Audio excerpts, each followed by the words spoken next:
Akashvani nuclear టెక్నాలజీలో భారత్ నూతన దశ పీఎఫ్బీఆర్ సాధించిన ఘనతపై ఆంధ్ర విశ్వవిద్యాలయం nuclear physics head of department professor PV Lakshminarayana గారితో ప్రత్యేక పరిచయ కార్యక్రమాన్ని వింటారు. పరిచయం చేస్తున్నవారు రావుల సాయి గిరీష్.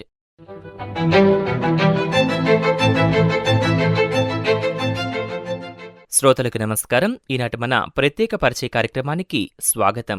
మన దేశం శాస్త్ర సాంకేతిక రంగంలో మరో గొప్ప అడుగు ముందుకు వేసింది. తమిళనాడులోని కల్పకంలో నిర్మితమైన 500 మెగావాట్ల సామర్థ్యమున్న ఫాస్ట్ బ్రీడర్ రియాక్టర్ ఇటీవల క్రిటికాలిటీ సాధించడం ద్వారా దేశం అణుశక్తి ప్రయాణంలో ఒక కీలక మైలురాయిని చేరుకుంది. ఈ విజయంతో భారత్ తన 3 దశల అణు విద్యుత్ కార్యక్రమంలో 2వ దశలోకి అడుగుపెట్టింది. స్వదేశీ సాంకేతికతతో రూపుదిద్దుకున్న ఈ ప్రాజెక్ట్ భవిష్యత్తులో శక్తి అవసరాలను తీర్చడంలోనే కాకుండా క్లీన్ అండ్ సస్టైనబుల్ ఎనర్జీ లక్ష్యాలను సాధించడంలో కూడా కీలక పాత్ర పోషించబోతూ ఉంది.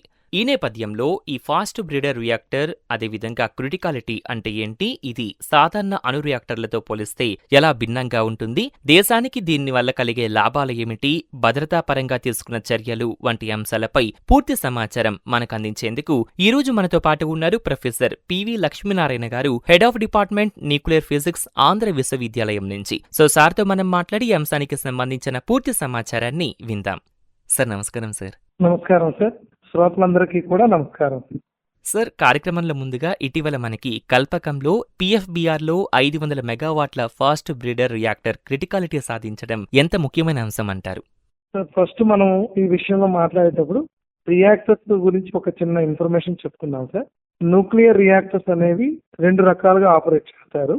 ఒకటి రీసెర్చ్ రియాక్టర్స్, 2 పవర్ రియాక్టర్స్. ఇప్పుడు ఏదైతే మనం కల్పకంలో 6వ తారీఖు జరిగిందో అది second category nuclear power reactor అన్నమాట. ఈ పవర్ రియాక్టర్స్ లో వచ్చేసరికి 500 మెగావాట్స్ కల్పకం అన్నది. మనకి హోమీ బాబా గారు మొదట్లో 3 స్టేజ్ ఇండియన్ పవర్ ప్రోగ్రామ్ అని ఒక ప్రోగ్రామ్ డిజైన్ చేశారు. ఫస్ట్ వన్ ఏంటంటే pressurised heavy water reactor use చేసి ఎలక్ట్రిసిటీని ప్రొడ్యూస్ చేయటం. రెండోది ఫాస్ట్ బ్రీడర్ రియాక్టర్. ఈ ఫాస్ట్ బ్రీడర్ రియాక్టర్ అనేది సెకండ్ స్టేజ్. ఇది ఈ రోజు మనం ఫస్ట్ స్టేజ్ లో ప్రొడ్యూస్ చేస్తున్నటువంటి యురేనియం 238 ని ప్లూటోనియం గా కన్వర్ట్ చేస్తున్నాం. అక్కడ ఆ ప్లూటోనియం 239 యూజ్ చేసుకుని మనం పవర్ ను ప్రొడ్యూస్ చేయడం అనమాట. ఇది అంటే సెకండ్ స్టేజ్ మనం ఈ రోజు సక్సెస్ఫుల్ గా అచీవ్ అయ్యాం. దీని ద్వారా మనం థర్డ్ స్టేజ్ కి వెళ్ళడానికి ఒక అవకాశం మనకి కలిగింది అనమాట. సార్, మనం ప్రస్తావించుకుంటూ వస్తున్నాం క్రిటికాలిటీ అనే పదాన్ని తరచుగా. సార్, మరి క్రిటికాలిటీ అంటే ఏంటి, దీని గురించి వివరిస్తారా? క్రిటికాలిటీ అనేది న్యూక్లియర్ రియాక్టర్స్ లో చాలా ఇంపార్టెంట్ టర్మ్ అనమాట. అది జనరల్ గా ఇక్కడ ఏంటంటే మనకి న్యూక్లియర్ రియాక్షన్ కానీ తీసుకున్నట్లయితే యురేనియం తోటి, నేను ఒక చిన్న ఎగ్జాంపుల్ చెప్తాను మీకు. 92 యురేనియం 235 అనేది ఒక ఫెసైల్ యురేనియం మెటీరియల్ అన్నమాట. ఇక్కడ ఫెసైల్ అనేది ఫెర్టైల్ అనేది ఒకటి చెప్పుకోవాలి మనము. ఫెసైల్ మెటీరియల్ అనగా మనకి రియాక్షన్ లో డైరెక్ట్ గా ఇన్వాల్వ్ అయ్యి మనకి ఎలక్ట్రిసిటీ ప్రొడ్యూస్ చేస్తుంది. అక్కడ ఫెర్టైల్ మెటీరియల్ అని అంటే ఏంటంటే అది న్యూట్రాన్ ని క్యాప్చర్ చేసుకొని అది మరలా మనకి ఇంకొక ఫెసైల్ మెటీరియల్ గా కన్వర్ట్ కావడం అనమాట. ఆ విధంగా కానీ చూసినట్లయితే 92 యురేనియం 235 ని మనం ఒక థర్మల్ న్యూట్రాన్ తో మనము కొలిజన్ చేయించినట్లయితే అది మనకి 56 బేరియం అండ్ 36 క్రిప్టాన్ గా స్ప్లిట్ అవుతూ మనకి అడిషనల్ గా ఇంకొక 3 న్యూట్రాన్లు ప్రొడ్యూస్ అవుతాయి. ఈ 3 న్యూట్రాన్లు ఏమవుతాయంటే ఈ రియాక్షన్ మనం ఏమంటామంటే జనరల్ గా సెల్ఫ్ సస్టైన్ చైన్ రియాక్షన్ అని అంటాం. ఇక్కడ ఏంటి సెల్ఫ్ సస్టైన్ చైన్ రియాక్షన్ అని అంటే మనము ఒకసారి న్యూట్రాన్ తో రియాక్షన్ గాని చేసినట్లయితే ఆ న్యూట్రాన్ రియాక్షన్ జరిగిన తర్వాత సహజ సిద్ధంగా ఇంకొక 3 న్యూట్రాన్లు ప్రొడ్యూస్ చేస్తుంది. 2 లేదా 3 న్యూట్రాన్లు.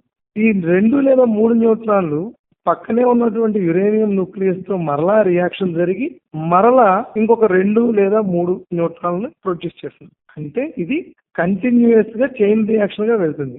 అంటే ఒక న్యూట్రాన్ రియాక్షన్ లో పాల్గొని 3 న్యూట్రాన్లు 3 మళ్ళా 9 న్యూట్రాన్లని ప్రొడ్యూస్ చేస్తుంది. ఇక్కడ క్రిటికాలిటీ అంటే ఏంటంటే అట్లీస్ట్ మనకి రియాక్షన్ జరగాలి అని అంటే ఒక న్యూట్రాన్ అన్నా మనకి అందులో ఇన్వాల్వ్ అవ్వాలి. అందుకనే ఫస్ట్ దాన్ని ఏమని అంటామంటే ఆ వాల్యూని, క్రిటికాలిటీ వాల్యూని K అనేది తీసుకొని =1 అని కానీ మనం కానీ అన్నట్లయితే అంటే మనకి క్రిటికాలిటీ ఉంది, కంట్రోల్ గా వెళ్తుంది అనమాట న్యూక్లియర్ రియాక్టర్. అంటే ప్రతిసారి ఒక న్యూట్రాన్ వెళ్ళి రియాక్షన్ స్టార్ట్ చేస్తుంది, కంట్రోల్ గా జరుగుతుంది అనమాట. అలా కాకుండా K <1 అన్నాను అనుకోండి నేను, అంటే రియాక్షన్ జరగడానికి అట్లీస్ట్ ఒక న్యూట్రాన్ కూడా మనకు అందుబాటులో లేదు అని అన్నప్పుడు అక్కడ దాన్ని ఏమంటామంటే సబ్ క్రిటికల్ అని అంటాం అన్నమాట. మూడోది సూపర్ క్రిటికల్, అంటే ఒకటి కంటే ఎక్కువ న్యూట్రాన్స్ ఇన్వాల్వ్ అవుతున్నాయి అనుకోండి, అక్కడ రియాక్షన్ చాలా ఫాస్ట్ గా జరుగుతున్నట్టు అనమాట. దాన్ని సూపర్ క్రిటికల్ అని అంటాం. ఇప్పుడు వాళ్ళు ఏదైతే క్రిటికాలిటీ అని చెప్పారో, అంటే 2 లేదా 3 ప్రొడ్యూస్ అవుతున్న న్యూట్రాన్స్ అన్నిటినీ కూడా ఇక్కడ మనకి ప్రతిసారి ఒక న్యూట్రాన్ రియాక్షన్ లో పాల్గొంటుంది అక్కడ చక్కగా. దాన్నే క్రిటికాలిటీ సాధించడం అని అంటాం. ఇందాక మీకు చెప్పేటప్పుడు నేను ఫస్ట్ స్టేజ్ రియాక్టర్ లో థర్మల్ న్యూట్రాన్ అని చెప్పాను అనమాట. అదే ఇప్పుడు మనకి కల్పకంలో ఉన్నది ఫాస్ట్ న్యూట్రాన్ అక్కడ. సార్, ఫాస్ట్ బ్రీడర్ రియాక్టర్ అంటే ఏంటి? అసలు ఇది సాధారణ న్యూక్లియర్ రియాక్టర్స్ కంటే ఎలా భిన్నంగా పనిచేస్తుంది? యాక్చువల్గా ఇది చాలా ఇంపార్టెంట్ క్వశ్చన్ సార్ రియల్ గా. ఎందుకంటే మనం 3 స్టేజ్ పవర్ ప్రోగ్రామ్ ఏదైతే మనం చెప్పుకుంటున్నామో, ఫస్ట్ స్టేజ్ లో మనం కానీ చూసినట్లయితే బాయిలర్ వాటర్ రియాక్టర్స్ అని, అలాగే ప్రెషరైజ్డ్ హెవీ వాటర్ రియాక్టర్స్ అని అందులో క్లాసిఫికేషన్స్ ఉన్నాయన్నమాట. అక్కడ మనం థర్మల్ న్యూట్రాన్స్ వాడతాము. దానికి వాడేటటువంటి ఫ్యూయల్ యురేనియం 235, దాన్ని ఫెసైల్ మెటీరియల్ అని అంటాం. థర్మల్ న్యూట్రాన్ మనం వాడతాం అనమాట. ఇక్కడ ఫాస్ట్ బ్రీడర్ రియాక్టర్ లో ఏంటంటే ఫాస్ట్ న్యూట్రాన్ వాడతాము. ఏదైతే pressurised heavy water reactor stage 1 లో యురేనియం 238 అని చెప్పాను నేను, ఇది ఫెర్టైల్ మెటీరియల్. ఈ ఫెర్టైల్ మెటీరియల్ ఒక న్యూట్రాన్ ని క్యాప్చర్ చేసి ప్లూటోనియం 239 గా కన్వర్ట్ అవుతుంది అనమాట. ఈ ప్లూటోనియం 239 అనేది మనకి ఫాస్ట్ బ్రీడర్ రియాక్టర్ లో ఫ్యూయల్ గా యూజ్ చేస్తాం. అలాగే మన వాళ్ళు చాలా మంది చెప్పుకుని ఉంటారు కదా న్యూక్లియర్ వెపన్స్ అని, వాటిల్లో కూడా మనం ఈ ప్లూటోనియం 239 ని వాడతాం అనమాట. సో మిగతా వాటికి అంటే ఫస్ట్ స్టేజ్ 1 లో ఏదైతే మనకి యురేనియం 239 ప్రొడ్యూస్ అయిందో, దాన్ని స్టేజ్ 2 ఫాస్ట్ బ్రీడర్ రియాక్టర్ లో మనం ఫ్యూయల్ గా వాడతాం మనం అది. సో అప్పుడు మనకి ఇక్కడ వేస్టేజ్ అన్నది లేదు, చక్కగా మనం రెండోసారి ఇంధనంగా కూడా వాడుతున్నాం అనమాట ఫాస్ట్ బ్రీడర్ రియాక్టర్స్ లో. ఓకే సార్, అందుకనే ఇది ఫస్ట్ స్టేజ్ 1 కంటే ఇది డిఫరెంట్ అనడానికి రీజన్ ఏంటంటే స్టేజ్ 1 నుంచి వచ్చినటువంటి న్యూక్లియర్ వేస్ట్ ను కూడా మనం ఇక్కడ కన్వర్ట్ చేస్తున్నాం ఫ్యూయల్ గా. సార్, మీరు చెప్పడం జరిగింది మన దేశంలో 3 దశల న్యూక్లియర్ ప్రోగ్రామ్ అనేది అమలవుతుంది అని చెప్పి. సో అసలు ఈ 3 దశల న్యూక్లియర్ ప్రోగ్రామ్ గురించి వివరిస్తారా? మనకి హోమీ జహాంగీర్ బాబా గారు మనకు డిఐఈకి అనుపితామహుడు అనమాట. ఆయన 3 స్టేజ్ పవర్ ప్రోగ్రామ్ అని ఒకటి డిజైన్ చేశారు ప్రోగ్రామ్ ని. అందులో ఫస్ట్ ఆల్రెడీ మనం వాడుతున్నాం pressurised heavy water reactors. Stage 2 ఇప్పుడు మనం చెప్పుకుంటున్నటువంటి ఫాస్ట్ బ్రీడర్ రియాక్టర్. స్టేజ్ 3 వచ్చేసరికి మనకు అదేంటంటే అడ్వాన్స్డ్ సిస్టము. అది ఎందుకనంటే ఆ పాయింట్ స్టేజ్ 3 అన్నది చెప్తున్నది. స్టేజ్ 1 లో మనం యురేనియం 233ని మనం ఇతర దేశాల మీద ఆధారపడి ప్రొక్యూర్ చేసుకుంటున్నాం.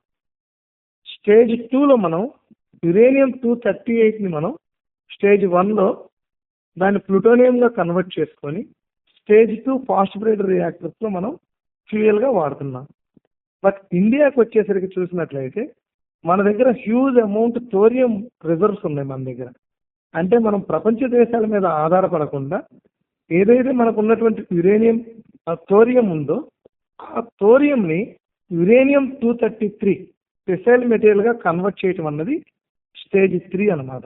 దాని మీద ఆధారపడి పనిచేసేటువంటి రియాక్టర్. ప్రజెంట్ మనం స్టేజ్ 2 కంప్లీషన్ కి వచ్చేసాం మనం. సో నెక్స్ట్ ఇది అయిన తర్వాత మనం స్టేజ్ 3 పనుల స్టార్ట్ చేసుకోవాలి.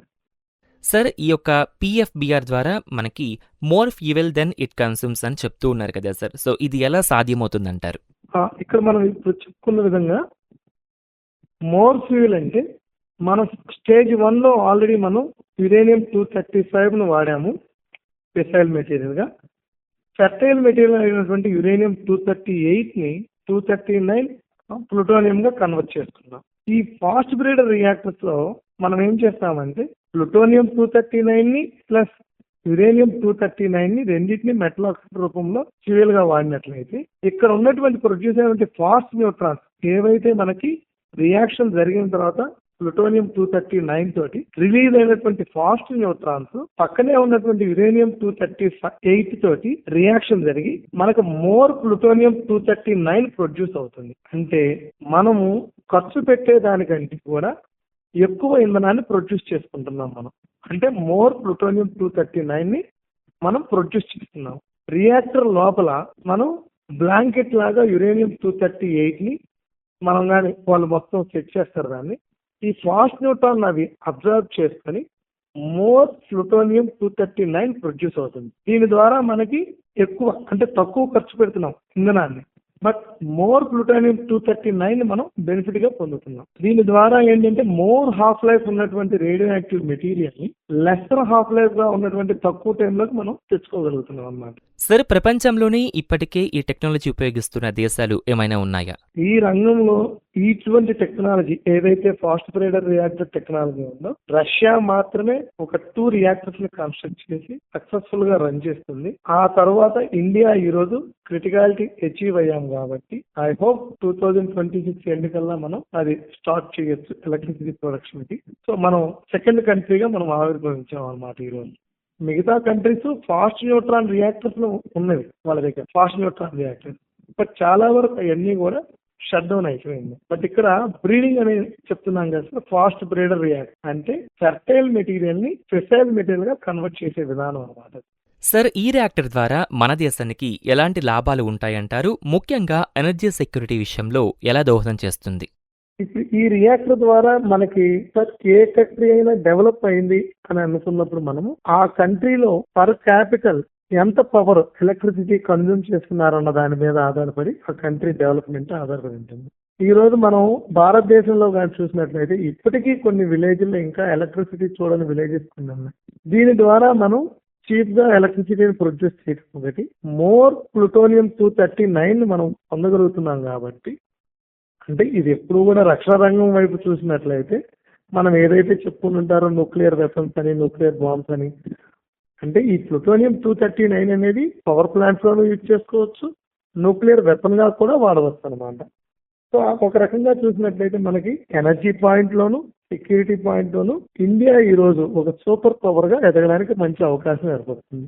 సార్, మరి ఏదైతే మనకి ప్రాజెక్ట్ ఉందో, సో ఈ ప్రాజెక్ట్ అనేది క్లీన్ ఎనర్జీ కిందకు ఎలా వస్తుందంటారు? సో ఇది ఇండియా నెట్ జీరో 2070 టార్గెట్ లక్ష్యాలకు ఎలా సహాయపడుతుంది? క్లీన్ ఎనర్జీ అని అన్నప్పుడు మనకి కార్బన్ బేస్డ్ ఎమిషన్స్ ఏమైతే ఉంటాయో అవి ఎన్విరాన్మెంట్ లోకి మనం కానీ రిలీజ్ చేయకుండా ఉన్నట్లయితే మనకి దాన్ని క్లీన్ ఎనర్జీ అని అంటాం. న్యూక్లియర్ ఎనర్జీలో వచ్చేసరికి మనం ఫాసిల్ ఫ్యూయల్స్ ఏదైతే మనము పెట్రోల్ కానీ గ్యాస్ కానీ ఇలాంటి ఏవి బర్న్ చేయట్లేదు కార్బన్ బేస్డ్ అయితే. ఇక్కడ మనం యురేనియం, థోరియం తీసుకున్నాం, అంటే కర్బన ఉద్గారాలు ఏమీ లేవు కాబట్టి న్యూక్లియర్ ఫ్యూయల్ అనేది మనకి క్లీన్ ఎనర్జీ కింద కానీ, ఇంకా ప్యూర్ క్లీన్ ఎనర్జీగా కానీ మాట్లాడినట్లయితే సోలార్ ఎనర్జీ మీకు క్లీన్ ఎనర్జీ. సో ఇప్పుడు ఈ పాయింట్ ఆఫ్ వ్యూలో మనకి ఇక్కడ ఎక్కడా కూడా కార్బన్ ఎమిషన్స్ లేవు, నేచర్ కి ఎటువంటి మనము డ్యామేజ్ ని క్రియేట్ చేయట్లేదు. దీని రకంగా కానీ చూసినట్లయితే మనకి రాబోయే రోజులు ఏదైతే మన 2070 ఉందో ఆ టయానికి మనం లెస్ కార్బన్ ఎమిషన్స్ కానీ రిలీజ్ చేయగలిగినట్లయితే మనకి ఎన్విరాన్మెంట్ మనం బాగా చక్కగా ప్రొటెక్ట్ చేసుకున్నట్టే అనమాట.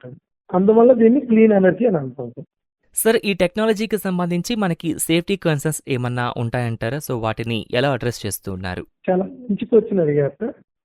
ఇక్కడ మనకి ఇందాక మనం 2 విషయాలు స్టార్టింగ్ లో చెప్పాను నేను. న్యూక్లియర్ రియాక్టర్స్ లో 2 టైప్స్ ఉంటాయి, ఒకటి రీసెర్చ్ రియాక్టర్, 2 పవర్ రియాక్టర్. అక్కడ చెప్పేటప్పుడు మీకు ఒకటి చైన్ రియాక్షన్ అని కూడా చెప్పాను నేను, సెల్ఫ్ సస్టైన్ చైన్ రియాక్షన్. ఈ న్యూక్లియర్ బాంబ్ కి న్యూక్లియర్ రియాక్టర్ కి డిఫరెన్స్ ఏంటంటే uncontrolled chain reaction is the nuclear bomb, controlled chain reaction is the nuclear power plant అనమాట. ఇప్పుడు క్రిటికాలిటీ అని మనం చెప్పుకున్నాం కదా ఇప్పుడు దాకా, అంటే అట్లీస్ట్ ఒక న్యూట్రాన్, మోర్ న్యూట్రాన్స్ ప్రొడ్యూస్ అయినా మనకు ఒక న్యూట్రాన్ రియాక్షన్ లో కానీ పాల్గొంటున్నట్లయితే it is a self sustain chain reaction and controlled criticality ఉన్నట్టు. అంటే ఇది న్యూక్లియర్ పవర్ ప్లాంట్ లో క్రిటికాలిటీ అచీవ్ అయ్యామంటే సేఫ్టీ కన్సర్న్ లో రన్ అవుతున్నట్టు అనమాట మనకి. దీని ద్వారా మనం చూస్తున్నట్లయితే మనకి nuclear bomb is different from nuclear power reactor. ఇక్కడ మన ఎంఫసిస్ అంతా కూడా ఏంటంటే మోర్ ఎనర్జీని ప్రొడ్యూస్ చేయడం, అక్కడ అన్కంట్రోల్డ్ చైన్ రియాక్షన్. బట్ ఇక్కడ criticality and controlled chain reaction కాబట్టి సేఫ్టీ పాయింట్ ఆఫ్ వ్యూలో ఆల్రెడీ మనకి 75 years నుంచి ఈ రోజు మనం రన్ చేస్తూ ఉంటున్నాం. మనకి ఇండియాలో అప్సరా, భావిని, కామిని ఇట్లాంటి రియాక్టర్స్ కూడా మన దగ్గర ఉన్నాయి. ఆ రియాక్టర్స్ ఇంతవరకు ఎక్కడా కూడా ఒక చిన్న ఇన్సిడెంట్ కూడా జరగలేదు మనకి. అంటే మనం ఎంత సేఫ్ గా మనం మన న్యూక్లియర్ రియాక్టర్స్ రన్ చేస్తున్నాం అన్నది అర్థం చేసుకోవచ్చు. నేను పర్సనల్ గా కల్పకంలో ఉన్నటువంటి మన ఈ PFBR రియాక్టర్ విజిట్ చేయడం 3 times విజిట్ చేయడం జరిగింది. అక్కడ ఆ సేఫ్టీ పాయింట్ ఆఫ్ వ్యూ కూడా నేను క్లియర్ గా, మనకు అక్కడ ప్రవీణ్ గారు అని HR మేనేజర్ గారు ఉన్నారు, సైంటిస్ట్ వాళ్ళు ఎక్స్ప్లెయిన్ చేయడం, నేను దగ్గర ఉండి విజిట్ చేయడం కూడా జరిగింది అనమాట. సార్ మనం మాట్లాడుకుంటూ వస్తున్నాం. ఈ ప్రాజెక్టు పూర్తిగా మన ఇండిజియస్ టెక్నాలజీతో చేశామని చెప్తూ వస్తున్నారు కదా సార్. సో, ఇందులో మన భారత శాస్త్రవేత్తల పాత్ర గురించి వివరిస్తారా? జస్ట్ ఇప్పుడే మనం మాట్లాడుకున్నాము. రష్యా తర్వాత ప్రపంచ దేశాలలో ఈ రోజు ఫాస్ట్ బ్రీడర్ టెక్నాలజీని ఇండియా అచీవ్ చేయగలిగింది, క్రిటికాలిటీ అచీవ్ చేయగలిగింది. అంటే ఇది పూర్తిగా స్వదేశీ టెక్నాలజీ మీద మాత్రమే ఆధారపడి మనం చేయగలిగాం. అంటే దీని వెనక ఉన్నటువంటి మన శాస్త్రవేత్తల అహోరాత్రులు వాళ్ళు పడ్డ కష్టం కానీ, అంటే భారత్ను సూపర్ పవర్ గా తయారు చేయడంలో మన శాస్త్రవేత్తల కృషిని మనం చెప్పుకోవాలి ఎంతైనా మనం. ఎందుకంటే ఈ రోజు అగ్రదేశాలైనటువంటి కొన్ని కంట్రీస్ ఇంకా ఈ ఫాస్ట్ బ్రీడర్ టెక్నాలజీని ఇంకా వాళ్ళు అచీవ్ చేయలేకపోయారు. ఈ రోజు చైనా స్టార్ట్ చేస్తుంది ఆల్రెడీ, వాళ్ళు కూడా ప్రోగ్రెస్ లోకి వస్తున్నారు, స్టార్ట్ చేస్తున్నారు. బట్ మనము సూపర్ పవర్ గా ఆల్రెడీ రష్యా తర్వాత ద సెకండ్ కంట్రీ. కాబట్టి అదంతా మరి మన భారతదేశం యొక్క శాస్త్రవేత్తల గొప్పతనం ఇదంతా కూడా. సార్, అంటే సాధారణ ప్రజలకు మనం మాట్లాడుకుంటే కనుక న్యూక్లియర్ అంటే ఈ పదం వింటేనే వాళ్ళు ఏదో భయాందోళనకు అలా వెళ్తూ ఉంటారనమాట జనరల్గా కూడా. సార్, మరి న్యూక్లియర్ ఎనర్జీపై ప్రజలకున్న భయాలను ఎలా తొలగించవచ్చంటారు?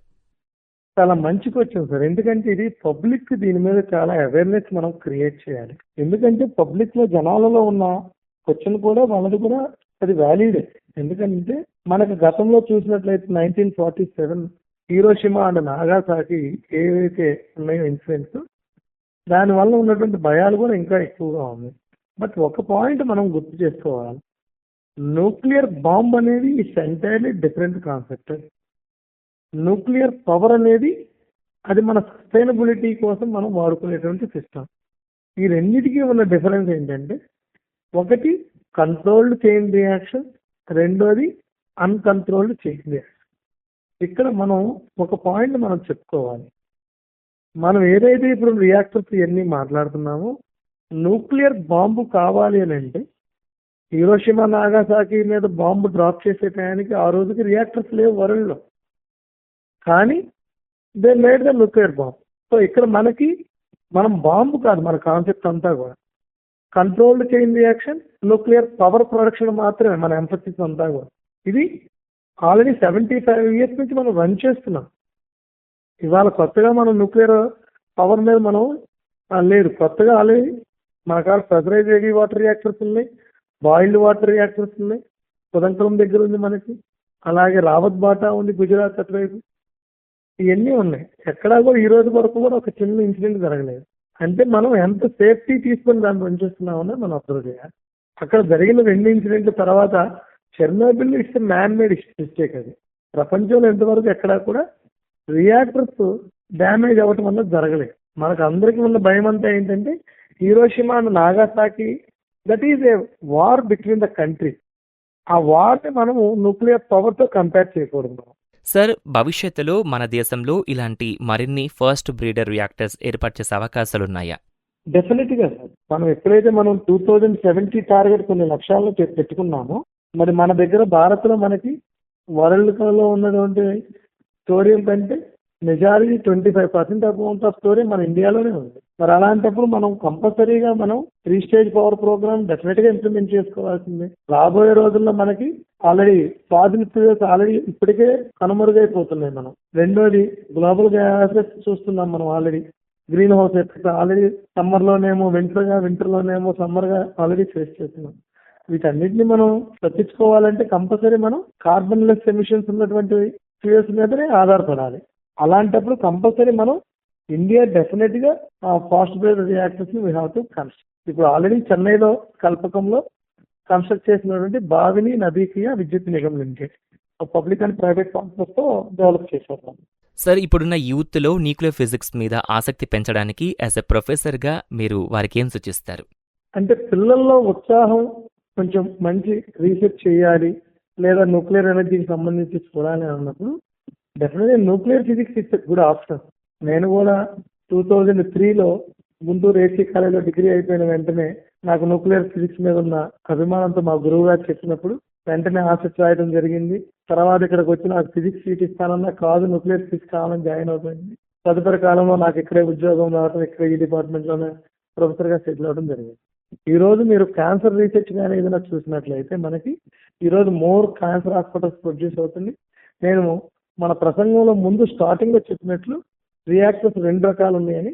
ఒకటి రీసెర్చ్ రియాక్టర్స్ లో మనం అక్కడ చూసుకున్నట్లయితే ఐసోటోప్స్ ప్రొడ్యూస్ చేస్తామన్నమాట. ఏవైతే మనం ఇండస్ట్రీ పరంగా కానీ, అగ్రికల్చర్ పరంగా కానీ, లేదా మన మెడికల్ పరంగా కానీ చూసినట్లయితే ఐసోటోప్స్ మనకు కావాలి. ఆ ఐసోటోప్స్ ని ప్రొడ్యూస్ చేయాలంటే మెటీరియల్స్ ని, ఎలిమెంట్స్ ని న్యూట్రాన్స్ తో కొలిజింగ్ చేయిస్తాను. ఇలా కొలిజింగ్ చేయటమే మనకి ఐసోటోప్స్ ని ప్రొడ్యూస్ చేయాలి. వీటి ద్వారా ఈరోజు మెడికల్లో మనం క్యాన్సర్ ట్రీట్మెంట్ కి వాడుతున్నాము. అలాగే అగ్రికల్చర్ లో మోర్ ఉన్నటువంటి number of types of crops produce చేస్తున్నాము మనం. ఇది చాలా ఇంట్రెస్టింగ్ గా ఉంటుంది సార్. యాక్సిలరేటర్స్ మీద వర్క్ చేయటము, డిటెక్టర్స్ మీద వర్క్ చేయటము, రియాక్టర్స్ దగ్గరికి వెళ్ళి వర్క్ చేయటము.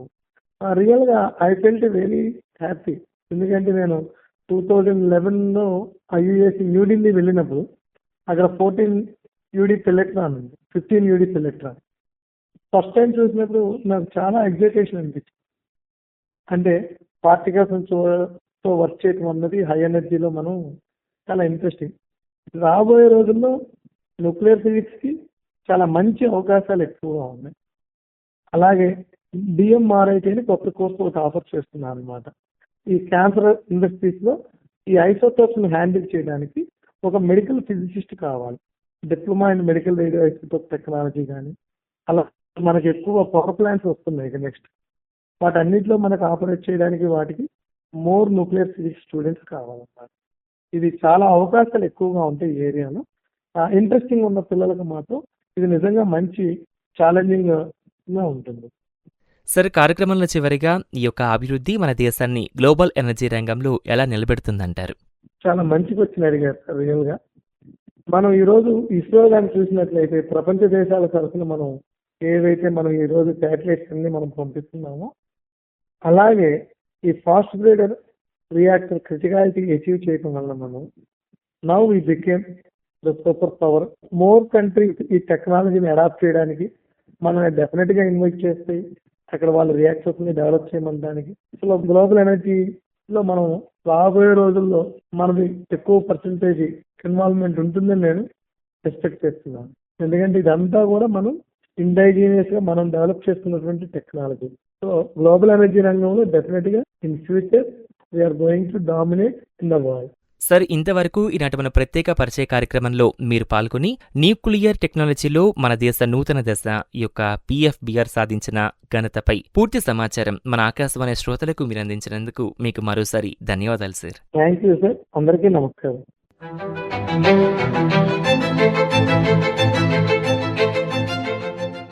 ఇంతవరకు న్యూక్లియర్ టెక్నాలజీలో భారత్ నూతన దశ PFBR సాధించిన ఘనతపై ఆంధ్ర విశ్వవిద్యాలయం nuclear physics head of department professor PV Lakshminarayana గారితో ప్రత్యేక పరిచయ కార్యక్రమాన్ని విన్నారు. పరిచయం చేసిన వారు రావుల సాయి గిరీష్.